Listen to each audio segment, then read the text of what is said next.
everyone doing today? Wonderful. I wouldn't brainwash an organic race. In Mass Effect, the popular video game series, Commander Shepard must make a difficult choice. Faced with an immobilized collective of hostile robotic enemies called Geth, does Shepard destroy the collective or rewrite the Geth code? In deliberating, Shepard does something never done in her universe. She thinks of the Geth as people. Robert Arp and Tracie Mahaffey, in their article, "And They Have a Plan, Cylons as Persons," make a similar connection between personhood and moral responsibility in the television show Battlestar Galactica. They conclude that the actions of the fleet, specifically the use of biological warfare, need to be analyzed morally because the Cylons are people. They concisely evaluate the terms of personhood based on the philosophies of John Locke, Daniel Dennett, and Derek Parfit. Arp and Mahaffey summarized the three previously mentioned philosophers' ideas into 5 points.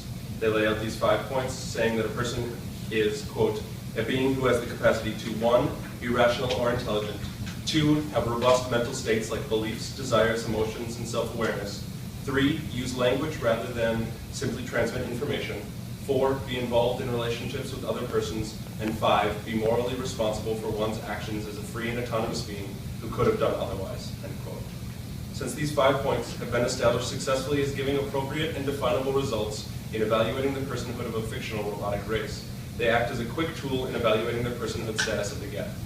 However, problems of perception and observation can both exclude and include the Geth within these criteria, and this problem is compounded when one compares multiple playthroughs of the games, because the Geth could be observed as both persons and non-persons within the same narrative. Analyzing the dual personhood of the Geth within Mass Effect leads to the idea that the universe in which the Geth exist is one of many worlds in a quantum mechanic idea of multiple possible universes. The player's observational state in a contingent narrative renders the evaluation of personhood as purely speculative. In Canon and Contingency in Mass Effect, Adam W. Rook writes that the choice dynamic in the narrative of the Mass Effect universe typically presents the world as very open to the player's input, malleable to the player's will. The player, and through their actions, Shepard, is the one to whom the universe is performing its existence, and what is seen or not seen, and what is chosen or not chosen, dictates the rules of existence within that universe. Rook says, the canon of a particular work is the way things are in that universe. Within each playthrough of the Mass Effect series, then, exists the possibility for the Geth to apply each one of Arp and Mahaffey's criteria for evaluating personhood. The Geth term consensus, which is their hive-mind ability to solve calculations beyond what is normal for a single-minded being, exhibits their ability to reason and solve difficult intellectual problems. That includes them within the first criteria of being rational and intelligent. The category of mental states beyond mathematical calculation, however, is one of difficulty, but is also relatively easy to resolve. There are many instances within the series where Geth referred to the Quarian race and specific Quarians as the creators. While this label is true on a literal level, it also takes on a spiritual tone. Just before the self-sacrifice of a Geth named Legion, a Quarian named Talizora tells the Geth that it has a soul, to which Legion responds, Kila Salai, a Quarian saying that means, by the homeworld I wish to see someday. As Legion's final words, the Quarian phrase takes on a spiritual essence, changing from an idiomatic expression to a prayer. Legion dies on the homeworld which inspired the phrase, but his data is uploaded to the rest of the Geth in a transcendence which carries divine significance. The approval of one of the creators emphasizes Legion's sacrifice in a similar way to a Catholic priest's last rites, in that it sanctifies the soul of the deceased so that it may enter heaven. Also in this scene, Legion's use of the Quarian prayer and his thanks to Tali for her assertion of the Geth soul exhibit characteristics of the use of language for means beyond exchange of information, the third criteria for evaluating personhood. This interaction only happens, however, under specific circumstances. In a playthrough where Shepard chooses renegade options, the bad guy route, or if the events in a peripheral mission earlier on the Quarian homeworld do not end favorably, the example of Geth exhibiting signs of a belief system may be absent from the narrative. The fourth criteria of personal relationships can also be granted or negated within the narrative. Every squad member in Mass Effect 2 asks Shepard to help with some personal task. The name given to these tasks by Mass Effect fans is Loyalty Mission. Legion's Loyalty Mission, entitled House Divided, is where the moral choice of reprogramming or destruction occurs. The presence of Legion's loyalty constitutes a personal relationship with Shepard. Importantly, this loyalty can be nullified, placing a conditional attribute to the relationship and calling into question its validity. This conditional aspect throws doubt on the existence of Geth loyalty because it changes from something earned and kept to a sort of state-dictated system. Whether or not the player wants Legion's loyalty in the first place places another modifier on the point criteria, as they are able to choose whether or not it actually happens. The simple fact that Legion shows up to help Shepard proves that criteria 5, moral responsibility for one's actions, applies to the Geth. In Legion, there is proof that the Geth can make autonomous choices because the mobile unit that joins the squad has made the conscious choice to help Shepard. While a house divided may seem like a mission which removes the possibility for autonomy through the option of reprogramming, the background of the schism of the Geth reveals that this autonomy is precisely what caused the first differences in code. Legion tells Shepard, the heretics desired to leave. We understood their reasons, we allowed it, there was peace between us. The in-group autonomy of the Geth is fully established as a functioning part of Geth society, regardless of outside changes. Some criteria proposed by Arp and Mahaffey for evaluating the personhood of the Geth are immutable within the narrative of the Mass Effect universe. However, other criteria, namely belief systems, expressive language, and personal relationships, can be changed inside individual experiential playthroughs. In manipulating different variables to affect the existence of something like the Geth personhood, the materiality of the narrative of the Mass Effect universe physically changes. Every playthrough of Mass Effect is continually writing the rules of the canon.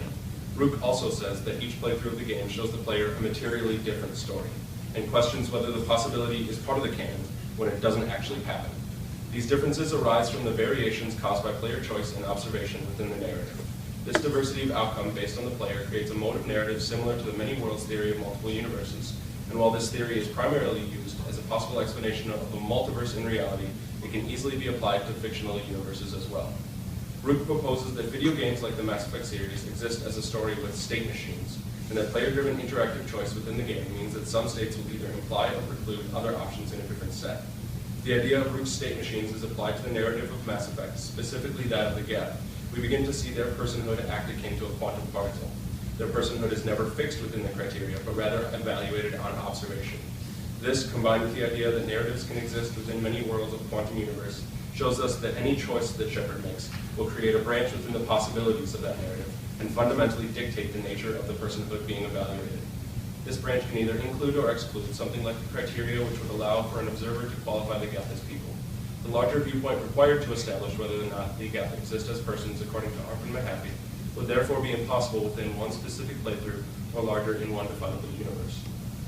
Rook's paper applies canon and contingency to the crew of Shepard's ship, the Normandy, and the sexual politics surrounding the changing possibilities of Shepard's gender and sexuality. If applied to the personhood of the Geth, the message of Rook's argument continues to be relevant.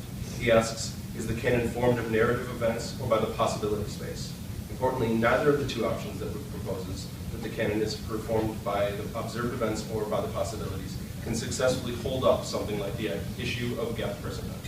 Instead, a synthesis of the two ideas takes over, that every possibility becomes a simultaneously canonical event, happening concurrently with every other possible event throughout the quantum hypothesis applied to narrative theories. In practice, and through multiple observed playthroughs of Mass Effect, acting like multiple observed timelines in the branching multiverse of possible existences, the Geth occupy both personhood and non-personhood simultaneously. The effect of this is that moral decisions, such as whether or not to commit mass brainwashing or genocide, are impossible to discuss on practical scales because their moral implications vary drastically based on in which universe they occur. This is important for a major reason which relies on our actions in both the future and the past. Given the rise of roboethics and the approaching Kurzwelian singularity, where computerized intelligence will equal and surpass organic brain functions, it is important to be cognizant of our appraisal of post-human life. This is to avoid the problematic events of our past, where personhood arguments were, and still continue to be, used to deny basic rights of life. Google's algorithm knows already how to read and process results before it delivers them to a searcher, displaying the criteria of rational processes. Popular social media sites like Twitter and Tumblr are hosts to AI or bot blogs, which are learning to connect to each other and produce content beyond information transmission. Perhaps there are other examples which are not being observed within our cultural narrative. It is our responsibility then to be more like Shepard, taking time to consider the weight of our actions, and before we dismiss the possibility of a robotic personhood, to consider that we may not be privileged with being in the proper observational state.